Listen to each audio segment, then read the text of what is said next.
Welcome to the Persistence Pays podcast. I'm Sean Taylor with my co-host, Joe Shaw, an author of the book Persistence Pays. Today we're talking about something every entrepreneur understands, even if they don't always say it out loud. The hustle, the grind, the long days, the tight cash flow, the pressure to produce when no one sees the sacrifice. If you're building something from the ground up, if you're carrying responsibility that most people don't see, if you're determined not just to survive, but to scale, this conversation is for you.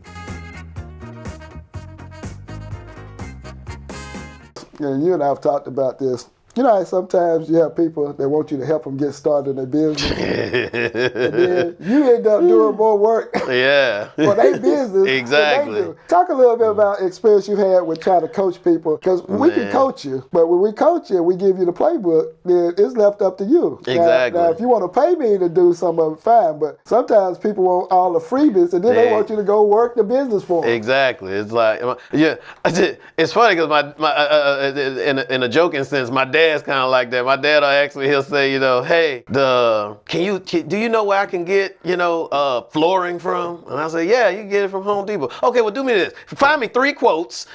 Find me 2 people that know how to do it, and give me a total price of how much it's going. Well, no, I didn't say I wanted to do all that. You just asked me if I knew where to get flooring from, right? Right. And so people will come and they'll ask you, stuff about business, and they'll say, have you ever had any experience with XYZ? And before you know it, they want you to build the business for them. It's like, well, if I'm gonna do all that, it's my business. Right. Yeah. So I had a friend of mine that wanted that she wanted to start a business, and she asked me to help her with it, and I said, well, I'll help you with it. And then I said, well, I'll set some time aside. You could come over, and we'll put the plan together. I'll tell you everything you need to know to do it. Well, then the time came, didn't get no call, never showed up, and so I didn't say anything. I'm like, if you have to be motivated to do your own business, if I gotta call you to come and help you with the business, I can't have more motivation to do the business than you. And then periodically she'll call me and for advice and this, that, and the other. And it's like, well, you have to have the motivation to do these things. I'm not gonna do them for you. Right. So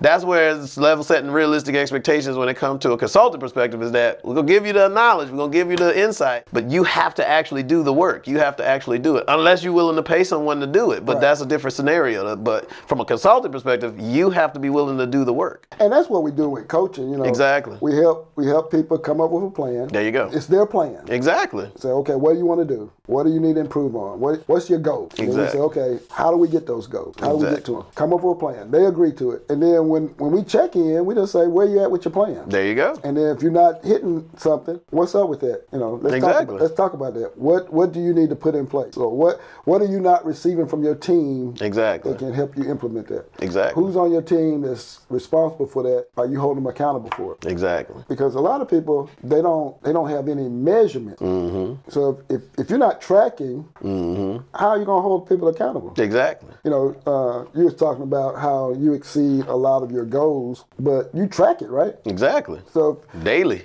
If you're not tracking it, how can you measure it? Well, you can't. That's why I was saying about the BI analytical data, understanding how, aspects of your business function within the business, and having that reporting to understand, how your business, a work order or a product or whatever the case may be, matriculates through your organization. That's what you utilize to determine those areas for opportunity. And so when we do gap analysis, or we analyze a problem, we're trying to get to the root cause of it. Exactly. And the root cause is going to have to go back to somebody in those buckets. Exactly. There's somebody that's responsible for this. Exactly. Do they know what they're responsible for? That's the key. How are we measuring it? Exactly. Are we measuring it all? That's the key. Are we measuring daily? Are we measuring monthly? Are we measuring weekly? Well, like you said earlier about, people not understanding their job descriptions or having outdated job descriptions. You could have expectations of a person that was never clearly communicated that should be their expectation. Right. Get what I'm saying? Because it's an outdated job description. Yeah, of course, we talk about the difference between being responsible and being responsive. Responsible is doing what you're supposed to do, but you need to know what the expectations are. There you go. Responsive is doing it at the right time. Exactly. The appropriate time. Exactly. And so I tell people when I'm teaching them, I say, there's a difference, because if you're responsible, but you don't show up, you can have all the knowledge, all the bill. That's being irresponsible. Exactly. But then if you don't show up on time, and I say, you got to be here at 7 o'clock, that's when we start, and you come in at 7:30 or come in at 7:15, Exactly. I'm going to whoever your manager are and say, how are you holding them accountable? Exactly. When you write them up, are you explaining to them why it's important for them to be here on time? Exactly. Or you just say, I'm going to write you up. Exactly. You come in here late again, I'm going to write you up. But explain why they need to be there at 7. Exactly. And how that's affecting the team and how that's affecting the production for the day. Exactly. You know, 30 minutes on a production, sometimes a minute is in the production flow. When we do desk audits, and we look at time, we can go to a production thing and says, if you're doing this, the average person can type this many per minute. There you go.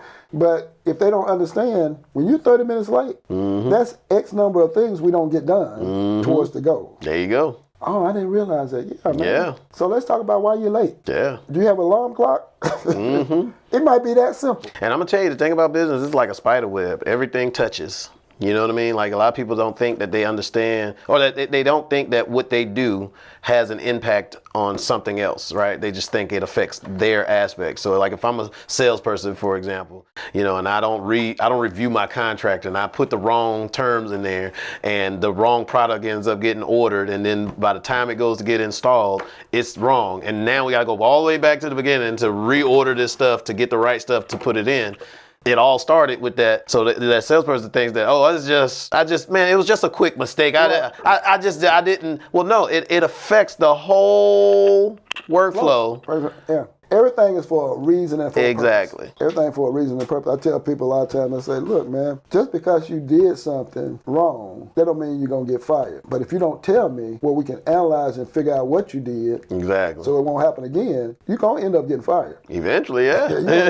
And because as a manager, you're in the business to making it work. Exactly. And if there's barriers, you're in the business of taking the barriers out of the way. Exactly. With some people, particularly people who are coming in for second chances, they need help with some of those barriers, but they got to do their part. Exactly. If I say, okay, you don't have transportation, you're going to have to ride the bus. What if we can figure out a way to get you some bus fare? How much bus money are we going to need for you to come to work every day on time for a whole week? Well, if they got to change buses, they need to start one day at 6, at whatever time they need to start to get to work on time. And this is not that first day. This is before the first day. So they can find out what bus I need to get on and what time to make the transfer, to ride the bus, to get to where I need, to get off the bus, to walk and hit that gate before 6 o'clock. Yeah. Same thing if you're in a car. Yeah. If I'm driving from this side of Atlanta to go to work, I need to do me a test run before the first day. I know that's right. At the same time that you're going to work. Yep. To see what is it going to take. Yep. Give me extra time, and then have the number for whoever you're reporting to. If you get in traffic, to say, hey, I ran this route yesterday but this morning we got wrecks everywhere. Yep. I'm on my way. Yep. But some people who've never worked in a while, even people who worked every day, some of them don't think that, but those who are just getting back in the workforce, that's the kind of what we call elementary kind of stuff that we got to train and teach them so they can be successful. Because you know, if you hadn't been working for a while, you don't think about a lot of these things. Yeah. Some people who've been working for a while, who've had bad managers who didn't hold them accountable, they showing up late. Yep. They showing up late every day. Yep. And get later and later, nobody's saying nothing. You know who I'm firing? The manager. Yeah, you're allowing them to do it. You the root cause. You the root cause. You the root cause. I had a superintendent. He was a general superintendent. And I don't know how he got his job. Because he wasn't qualified. Well, I know how he got his job. He knew somebody. Good old boy system. A lot of good old boy systems. He asked me one day, because on this job, it's a construction job, and every morning we do what we call a job safety analysis. We look at what we're doing for the day, what are the tasks, what are the hazards that you might encounter in doing that task, and what do you need to protect the workers? Because the workers are producing the work. Exactly. If they're dealing with chemicals, they need to know what chemicals they're working with and what precautions. You get that from your safety data sheet. If they're dealing with equipment, they need to know who's operating and has the person that's operating been trained. You don't want somebody that don't know what they're doing. Exactly. That's production. Exactly. If they're dealing with materials, they need to know where to go get the materials, how to get it. Proper handling, Do you get it with a forklift? Do you get it with a wheelbarrow?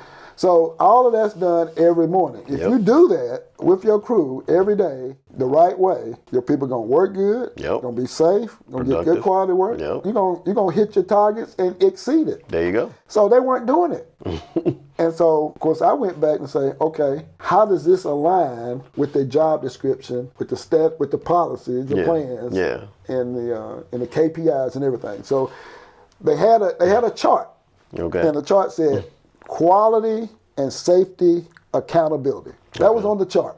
There you go. I said, well, man, just go to the chart. I said, where are they at? Right here. They said, it's the superintendent. What's their job? Do a daily JSA. Just tell them to bring it to you. There you go. If they don't bring it to you, write it up, document it, and say, if you don't bring it to me tomorrow, we got a problem. Exactly. I need it every day from now on. Exactly. Do you have any questions about it? Do you understand? We got to have this because this is how it benefits us and go through the same thing. The way you identify what you're going to do today, how you determine if you got any hazards, how you control them. Everybody can go home safe. We get good quality. If they understand that, they see the importance of it, they need to do it. And if they don't do it, we don't need them. There you go. I told him that, man. He looked at me like I was crazy. He's like, oh, man. Like he was puzzled. Yeah. You the general superintendent. Yeah, it's your job. on his job, it's that. Make sure they do it. Yeah. So when we get the wrong people on the bus, in the wrong seat, don't understand their roles, don't understand their responsibilities, then we're setting ourselves up for failure. There you go. When we do the business assessment, that's what we do. Exactly. As we close this conversation, I want to leave you with something simple. This podcast exists because experience has value, but only when it's shared. If you've carried responsibility, if you've made hard decisions, if you've recovered from setbacks, then you understand something important. Success isn't accidental. It's built on standards, built on systems, built on consistency over time. My hope is that Persistent Pays becomes more than a podcast. I hope it becomes a reference point for disciplined leadership, a reminder that structure protects vision, and proof that steady execution outperforms hype. If you've been listening, thank you. If you're building something under pressure, stay with it. Stay accountable, stay focused, stay persistent, because in the end, persistence pays. I'm Sean Taylor. Until next time.